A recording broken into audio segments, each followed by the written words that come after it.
On s'est retrouvés ici pour commencer cette belle toile autour d'une très belle fable de La Fontaine. Qui se rappelle comment s'appelle la fable?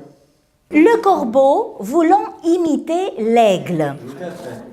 Tout à fait. Faire appel à la mémoire à long terme, relativement mieux préservée au début de la maladie que la mémoire à court terme, tel est l'un des objectifs de ces ateliers d'art-thérapie organisés par Iléna Lescaut pour les patients qui présentent la maladie de type Alzheimer à l'établissement d'hébergement pour personnes âgées dépendantes La Bruyère. Est-ce que quelqu'un voudrait commencer par relire la fable? Moi. Si vous voulez, monsieur Patouillot. Alors, Moi l'oiseau. aussi, alors vous ne cassez pas tout. Alors, vas-y. Ah, honneur aux dames, formidable. Alors le corbeau voulant imiter l'aigle. À travers l'art-thérapie, donc on peut parler de stimulation cognitive, donc tout ce qui est imagination, imaginaire, intelligence, mémoire, création. On peut parler également d'une stimulation émotionnelle. La mémoire émotionnelle qui est très forte et qui reste en vie, si je peux dire ainsi, jusqu'à la fin. Celui-là, il a l'air triste? Un petit peu. Ah, alors vous allez... Ça pleure moi aussi. Oh, ça vous fait pleurer. Alors votre corbeau, il va sourire. Comme ça, vous allez sourire aussi. J'ai bien compris. J'ai bien compris. Donc l'art-thérapeute va se baser dans sa stratégie thérapeutique, n'est-ce pas, sur ces différents types de mémoire qu'il voudra stimuler auprès des résidents. Tous les mangeurs de gens ne sont pas grands seigneurs.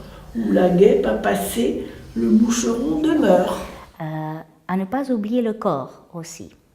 La stimulation gestuelle à travers le pinceau.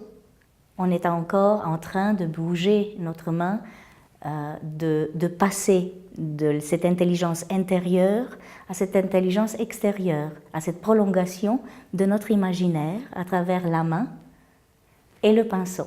Vous avez entendu ça? Vous êtes bon gigot, là. Oh là là, un bon gigot, hein? Bravo! Je vous remercie. Hein? Stimuler le corps et l'esprit, mais aussi permettre aux résidents de l'établissement de communiquer entre eux. À votre avis, messieurs, dames, quelle est la morale de cette fable? Ah, tout à Il fait. faut se mesurer, c'est ça la morale. Exactement. Il faut se mesurer et tout le monde ne peut pas faire la même chose. On a parfois envie, n'est-ce pas? Mais il faut laisser chacun, avec ses propres moyens, avec ses propres qualités, ses propres... Dites-le plus fort, s'il vous plaît. Chacun fait selon ses capacités. Absolument. Ça leur apporte du bien-être, ça leur apporte de la revalorisation face à la société dans laquelle ils vivent, dans laquelle on vit.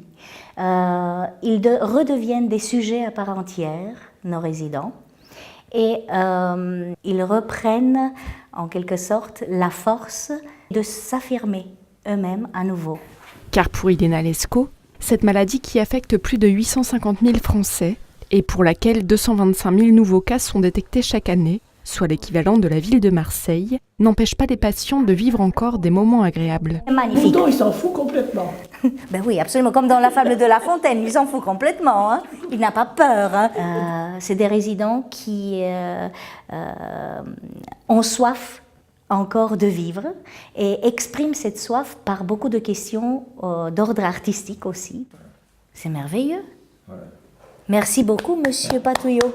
Bravo. On peut l'applaudir, messieurs, dames. C'est un atelier très sympathique qui nous sort un petit peu de nos problèmes. Tous les problèmes, on les a laissés à la porte. Et ici, on vit. Après cet atelier sur le thème des fables de La Fontaine, une exposition sera organisée pour présenter tous les travaux réalisés. Iléna Lescaut souhaite également proposer ses œuvres à des galeries grand public pour les sensibiliser au pouvoir de l'art en matière thérapeutique.